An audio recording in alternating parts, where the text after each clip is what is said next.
Hey, welcome to Black Gumbo Southern Gardening. It's winter, my crops are now producing. Let's go grocery shopping in the garden.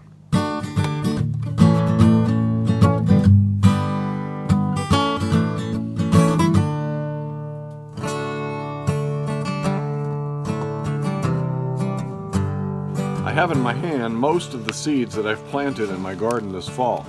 And we're gonna go around and see how they're doing and sample them and taste them, and wow, I've been eating out of my garden. It's so good to eat out of a winter garden. Some of my favorite crops that I've ever grown are out there right now, and I'll show you what they are. Let's go take a look. The first stop is our little side garden. This is a little 2x6 bed. It's a raised bed. And in here I've planted some yod fa. This is a Chinese green that is said to be a Chinese kale, but it's got a real broccoli asparagus taste. I've planted some Ching Chong variety of bok choy. This is from Baker Creek. And I've got some dill as well. This is the dill that I planted here. Check this out, look at it. You can see here all this bok choy. It's already bolting and going to flower because this is a small variety bok choy. It's a micro bok choy almost. That's about the biggest size you're going to get out of it. That's eating size right there. And I have been taking these, pulling them up, cutting off the roots, and all of a sudden I've got some bok choy for the garden. Now some of these are going yellow. You just pluck those leaves off. But that right there, man, that's good. I've been eating this in ramen noodles. It's good in stir fry. It's good fresh.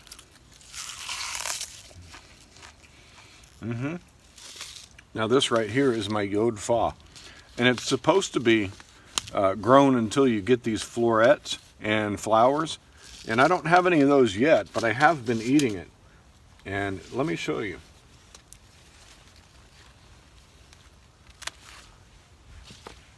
This is delicious. These luscious stems are filled with nutrition. And yeah, this is a good, even those stems are very tasty.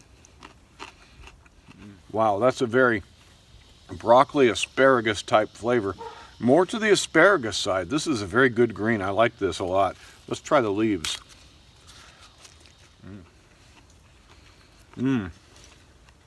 That's good. Very mellow. Very much like an asparagus. I like this a lot. Phoebe, what are you doing? Phoebe is eating the greens as well. Phoebe, what are you doing? Do you like greens too, huh? Are you a healthy dog? Good girl. This is the dill we grew, and here it is. I just kind of broadcast spread this around. And dill is one of those herbs that's just really necessary in the garden if you're going to have herbs. Dill smells so good. You can make nice dipping sauces. And of course, I can't wait to use some of this in pickling.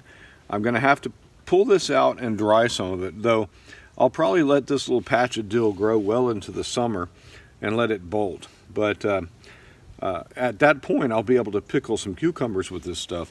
Man, just look at that. I love dill. Dill is just such a wonderful herb. In my garden, I planted a lot of different lettuces. All these along the border here, and this stuff right here are different kinds of lettuces.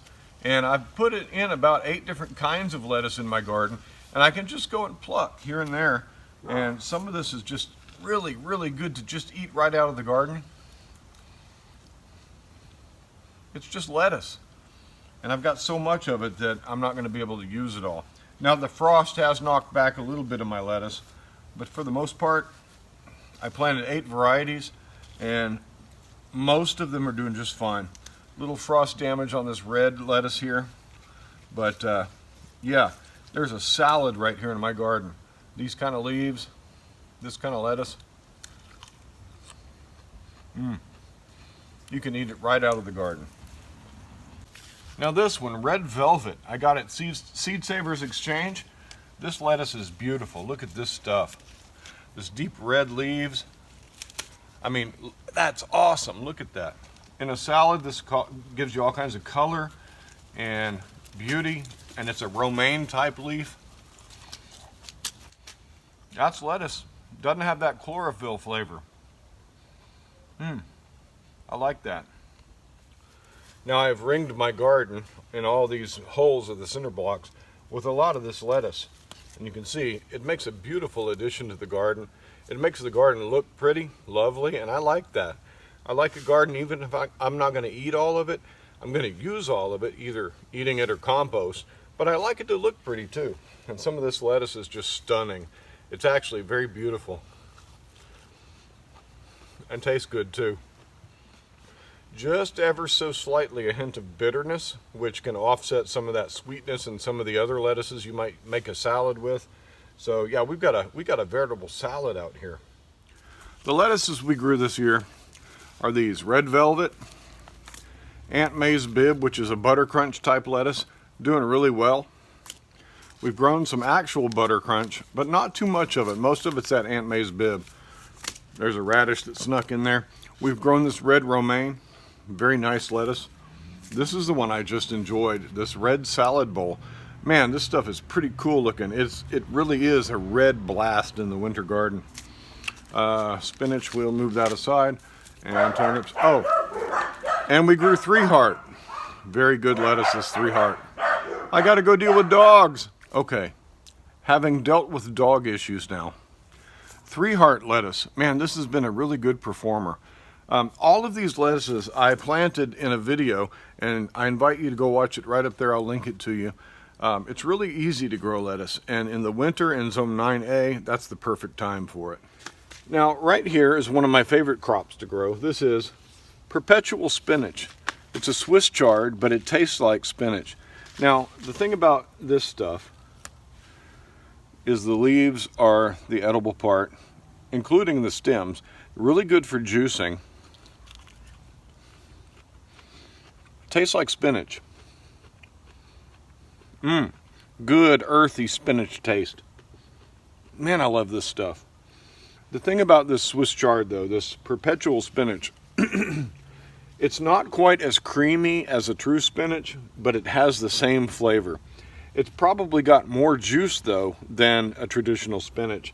And therefore, if you juice this stuff and you include it in a juicing regimen or something, man, it's really good. But, it tastes so good. It's so mellow, so earthy, so rich in vitamins. This is a good crop. One of the good things about Perpetual spinach is this stuff is winter hardy, and I've seen this stuff also grow all through the summer and just laugh at the heat. I've grown this stuff through an entire summer and into the next year. In fact, it's been through 100-degree weather and it's been snowed on. Not this particular stuff, but my former crop. And the only thing that knocked it back, other than me eating it, was spider mites. So you wanna pay close attention to these leafy greens like this and make sure that you don't have bug infestations, because that'll ruin it. But otherwise, man, this is really good stuff. Puts on a real thick, dense root. If you let it go as a perennial, it'll put on a thick root like a celery or something. And yeah, this is good stuff. One of my favorites. Perpetual spinach.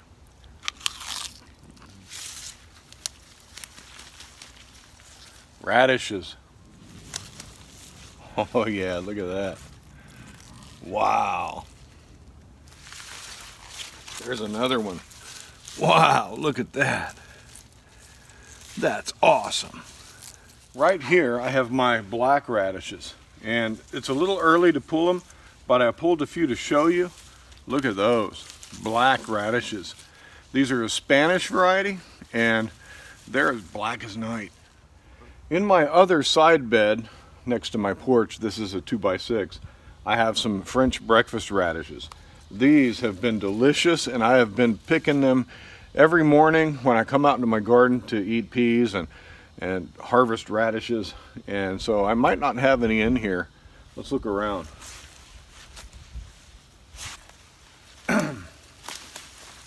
The good thing with thinning radishes like this at this small size is, well, you can eat them, but it also gives your other radishes that are left behind, it gives them room to spread out. And so I kind of thin as I go. I plant densely, as you can see, and I just let them grow up as they will, and as I harvest, the ones that are left behind will then bulk out and give you an extended harvest. Okay, of the radishes that I've grown this winter, I've grown these French breakfast radishes. Very, very delightful. I've grown these round black Spanish radishes, very spicy. I've grown my favorite radish of all time, this Chinese red meat, and we're about to cut into one. Chinese red meat. They also call them watermelon radishes at some farmers markets I've seen, but no, Chinese red meat, excellent, sweet, delicious all around. I've grown some Malaga radishes, but I can't find any. The ones that were bulbed up, I've eaten them. I've grown this China rose, and oh, we just harvested 2 big fat China rose radishes. We're gonna taste them. And I've grown some Sichuan red beauty, but I haven't found any today that are ready to eat. I've taken some for Thanksgiving, and that was back 3 weeks ago. But I haven't found any of these to show you. But we're gonna cut into some of these radishes right now and test them. Let's take one of these black ones, rinse it off. We'll try that one. Gotta try one of these. Look how beautiful. Wow, that's incredible. And we have to try a Chinese red meat. These are beautiful radishes. They get to be about the size of a grapefruit if you let them. Phoebe, are you eating my greens? All right, first I want to show you this black radish. It is a Spanish black, and you can see when you cut them open, they're as white as snow. Let's try a little bit. These have traditionally been very spicy. You can see that's, well, you can't see, the exposure won't let it. But you can see there's water in there. Yeah, that's a spicy radish. Very powerful. It's got that spice, but it's also got a backbone of bitter. So if you're eating radishes and you want it to accompany a fatty meat or something, like a sausage, this is a good choice. That black Spanish is very bitter, very powerful, very, very pungent. All right, let's try this. This is the watermelon radish, as they call it at the farmer's market, but it's really called a Chinese red meat. And you can see it's white, the tops are kind of green, and sometimes as they get bigger, you can see purple around there too. Now, here's the deal. Check this out. Ready? Look at that. You get this pink interior. Now, this is an immature one. If they're mature, what you'll notice is that this green around the edge will be very strong and powerful. There'll be a slight white band, and then the interior will be pink, like that radish right there. But these are good anytime you harvest them. This is my favorite radish. Let me give it a try.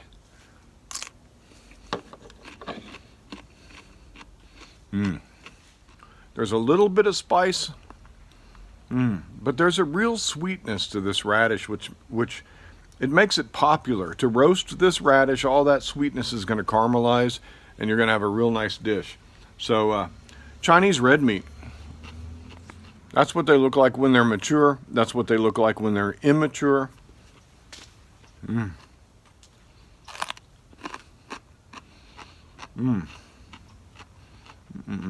That's my favorite one.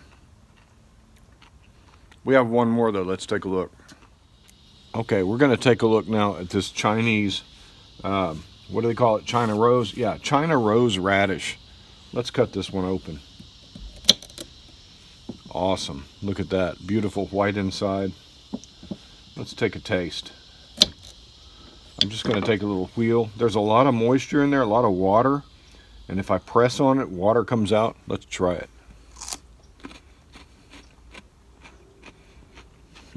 Phoebe wants some radish, huh? This is very mellow. It has that radish kind of root taste, but you know, this is it's not real powerful in terms of spice, probably medium. Everything about this radish is medium. Medium heat, medium crunch, except the size. Those are big radishes. So, the China rose radish could possibly replace any other red radish that you're going to use for whatever reason you're going to use it. Whether it be sliced up in salads, it's just the same. Whether you roast it, probably a good roasting radish. You get a lot of meat here. I mean, That's a 4-inch long radish, and we've just eaten the middle out of it. Very delicious. And impressive. Nice to pull these things out of the ground. Wow. I love radishes. You should grow some. Never forget about the radish green. Radish greens, though they have a little bit of pungency, you can mix them in with a salad and get a little bit of a... What are you doing? Huh? What are you doing? You coming up to get some greens? Well, these radish greens are pretty pungent, but they make a little bit of a good addition to maybe a salad. Some people steam them or cook them like you would cook a turnip green. I'm not a real fan of radish greens, so these are going into the compost if my dog doesn't eat them all first. Oh, yes, ma'am. Greens dog, good girl. Turnips. Now, they're a little young, but we're going to pull one up just for the sake of the video. Nice little turnip there. This is a tender little turnip, and those are some good turnip greens. Wow. 3 or 4 of these and make a nice little side dish. Now I'm sitting in my garden where I had kind of a failure. I planted this Bloomsdale spinach, and it's kind of one of these lumpy spinaches. Gives you a real meaty leaf. Well, I got some. Well, I just pulled up a whole plant, but that's okay. I got some, but I only got some by accident. My radishes and turnips over here overtook the spinach, and as it overtook it, well, the spinach was shaded out. So I had to buy some more spinach plants, and I've got a few over here, different kinds of spinach, but the Bloomsdale is still producing a little bit, and it's not bad. Real spinach is different than the Perpetual spinach on the other side of the garden. Real spinach has a creaminess to it. But, wow, I didn't expect this. Real spinach does not have as much spinach flavor as the Perpetual spinach on the other side of the garden. Interesting. Now, I did also plant some other varieties, including this Covert spinach, which is a leaf spinach. It gives these little leaves, kind of like this one. This one is a Auroch spinach. So several different kinds of spinach in here. Kind of the small leafy kinds you'd make a salad with, and some of the big ones like the Bloomsdale, which gives you these big, huge leaves like this guy here. That's spinach too. But this, wow. Yeah, well, it's spinach. I had an excellent spinach salad this past weekend. My friend Jessica made a spinach and blueberry salad with some nuts in it. Oh, it was to die for. And because of that particular salad, well, I'm kind of waiting on these to get a little more leaves on them so I can try to replicate that. So yeah, spinach, it's been good, but I haven't had success growing it yet. And the problem the problem I've had was my own problem. I put too many things around the spinach that were faster, real quick producers like radishes that shaded out my spinach start. So, you know, live and learn. Now, my favorite crop this winter are these little pipsqueak looking plants behind me. And they're snow peas. They are these snow peas sugar Ann variety. These are delicious. Now, I don't know why I haven't grown sugar peas before. I actually grew them last year, but I didn't get many peas off the bushes. But this year, I grew a bunch of them. And these are my breakfast these days. I come out in the garden, I walk around and pick these. They're sweet. There's a burst of sweetness. Lots of water. Lots of freshness. And because they're a legume, both me and my son Sam, we agree they have a slight peanut butter flavor to them, like an aftertaste. That sounds weird, I know, but wow, these have a slight peanut buttery flavor. And because I'm keeping them picked, these are putting on more and more blossoms, as you can see here. And we'll be eating snow peas all through the fall and winter. Wow, this is so good. I'm going to be planting tons of these every year. I just can't believe how delicious they are. You can walk out in your garden, pick these off the plant, and you can see how dense they are. That wall is dense. There's not much of a string. The peas inside are good. Everything is delicious about these. The other pea that I planted is a traditional pea. This is the Maestro, improved Maestro variety from Baker Creek. And this pea has been delicious. I have a few here. I've actually picked most of them. Here's one that looks like it's pretty well formed. I'll show you what they look like inside. Inside you get these beautiful peas. And now you can eat these peas raw. They're delicious. And you can give them to your dog too. Want a pea? Good girl. Good girl. Healthy dog. Healthy dog. That's everything we have in the garden that's producing, but we also have a mass of carrots. And they're looking great. I'd probably find a few carrots down in there, but yeah, we're gonna just let those grow. I've got beets doing well, got some roots starting to form up, but not quite. And all of the cabbage, wow, this cabbage is impressive. This cabbage is starting to head up. That's the earliest cabbage I've ever had head up. Look at that one over there. That's almost ready. So, everything is growing quicker than I thought it would.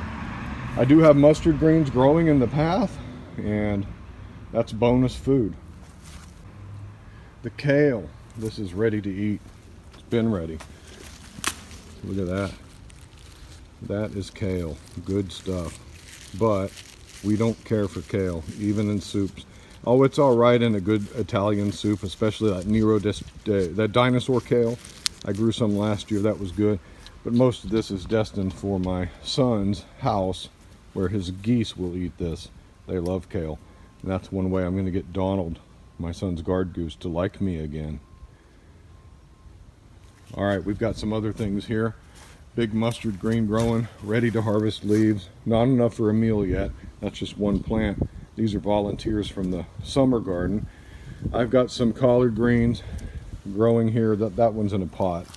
More carrots, ready to grow big and bulky. Those are Parisian little spherical carrots. And over here, I've got some Brussels sprouts growing among my radishes. Those will take a while. So those aren't ready to harvest yet. Oh, here's another mustard green. Look at that. Isn't that awesome? Look at that big leaf. Mustard greens. If you're into greens, this green wave mustard self-seeds readily. As for the things sprinkled about the garden, here's some cilantro. Look at all that. And that's ready to go. In fact, it's probably going to start bolting. We need to use it, start trimming it back, and it'll put on new growth. But yeah, cilantro, real easy to grow in the winter, not easy to grow in the summer. I've been getting these limes, and these are key limes, and they're very small, but the tree is small. But they're key limes, which means they have a very thin inner rind, and they're usable just like that. Lots of them. That's impressive. That's just from like a 4-gallon pot there, and this tree is putting on a lot of blossoms. But yeah, wow, I didn't expect that. I have a blood orange over here. We've been eating blood oranges. I only had 4 major fruits here. The rest of them I took off when they were young, because this tree needs to grow more. But yeah, impressive, yum, delicious. So, well, there we go. That's what's going on in the garden. Well, there we go. That's what's growing in the garden that we can actually harvest. Man, delicious. If I ate more salads, man, I'd be set for life. I've got so much lettuce going out there. But yeah, it's so nice to come out every morning and just walk in the garden, plucking off things to eat, whether it's greens, whether it's that perpetual spinach with that real earthy, that's a strong earthy flavor, or whether it's those sweet, beautiful, wonderful, juicy, peanut buttery snow peas. Wow, those are good. I can hardly believe how delicious they are.